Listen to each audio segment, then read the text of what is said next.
ici que l'exemple turc, n'est-ce pas, et kurde, excusez-moi, est extrêmement important et qu'on devait peut-être s'en inspirer parce que tout simplement, nous autres intellectuels africains et intellectuels sénégalais, quand nous venons au niveau de la diaspora, après nous perdons c'est parce que nous n'avons jamais gardé les pieds de là où nous venons, c'est parce que c'est la raison pour laquelle nous les perdons. Il est inadmissible qu'on vienne en Europe profiter de certaines expériences, ne pas garder donc les pieds culturellement chez soi et les perdre, soi-disant les perdre. C'est parce qu'on n'a jamais gardé les pieds chez nous, sinon on ne les aurait pas perdus. Ce n'est pas facile de perdre sa culture si tant est qu'on se déplace toujours avec elle-même. Donc nous, les transformations donc, auxquelles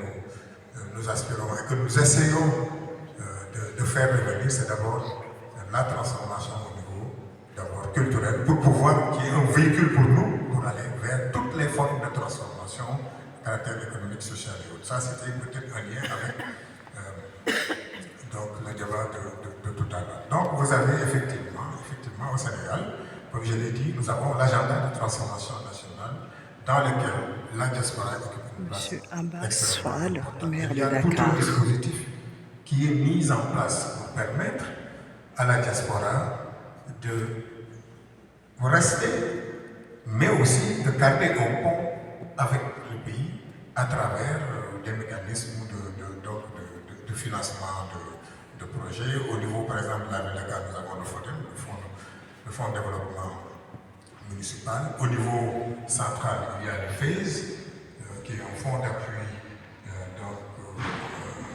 à l'investissement destiné à appuyer la diaspora pour qu'elle puisse effectivement investir au Sénégal. Il y a effectivement la banque de la diaspora qu'on est en train de mettre en place pour faciliter donc, tous ces transferts de fonds qui viennent de la diaspora puissent servir au financement de l'économie. Parce qu'on n'est pas sans savoir que la diaspora injecte beaucoup de milliards dans l'économie sénégalaise.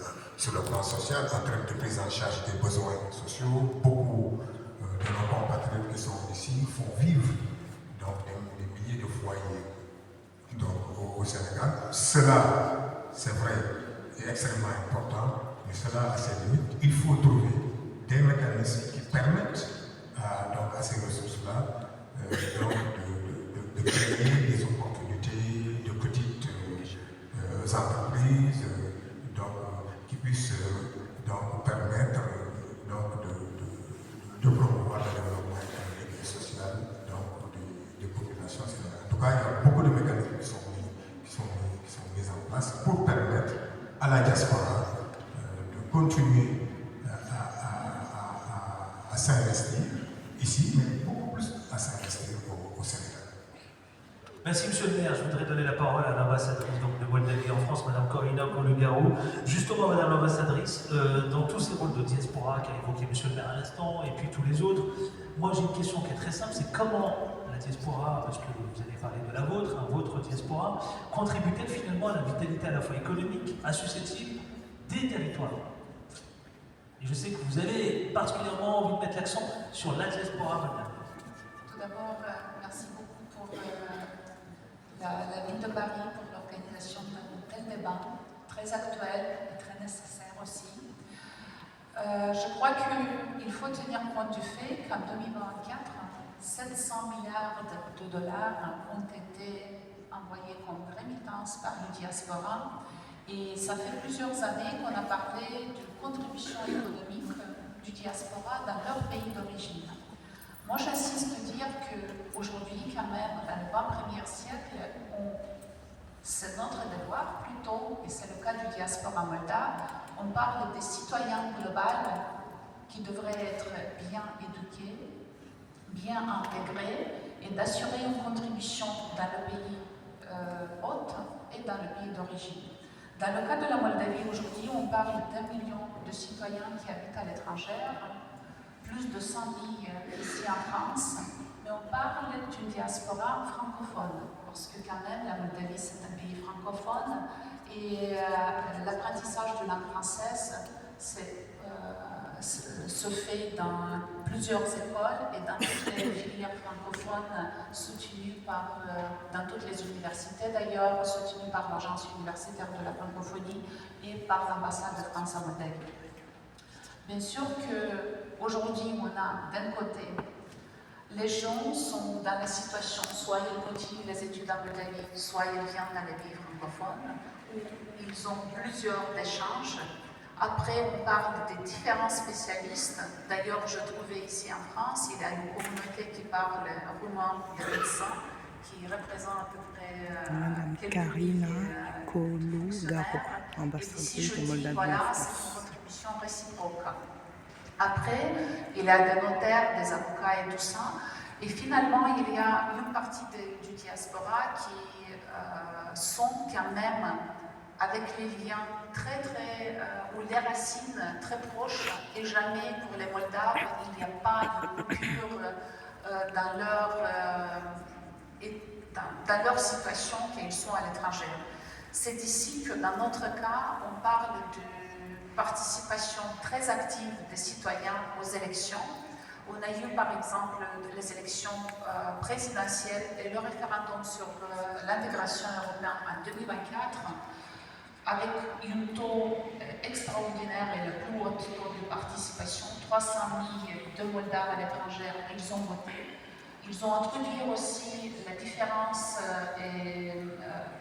la différence électorale et du vote final au niveau du pays.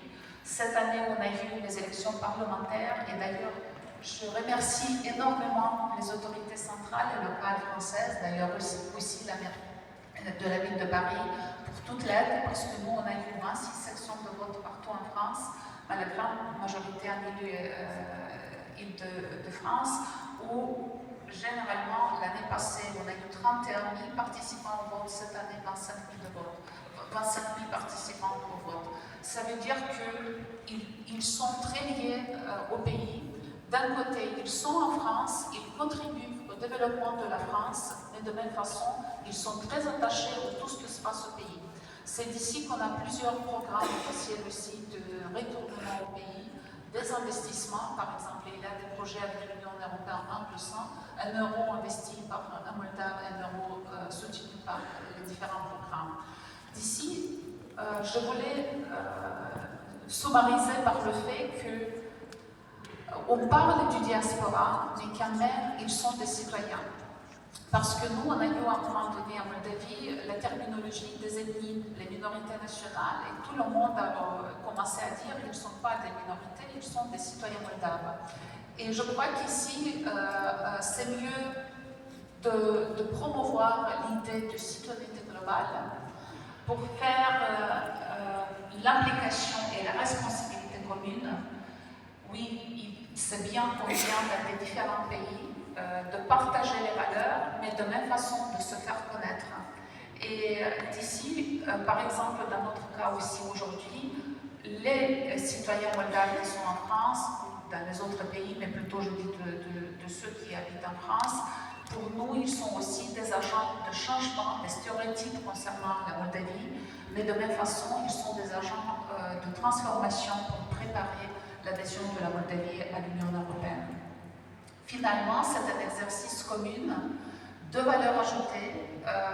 On a plusieurs programmes et plusieurs projets déjà et cas concrets pour les Moldaves qui vont habiter dans les pays européens, qui sont revenus au pays avec leur business ou leurs affaires, ou ils sont dans les fonctions au niveau des autorités publiques centrales ou locales.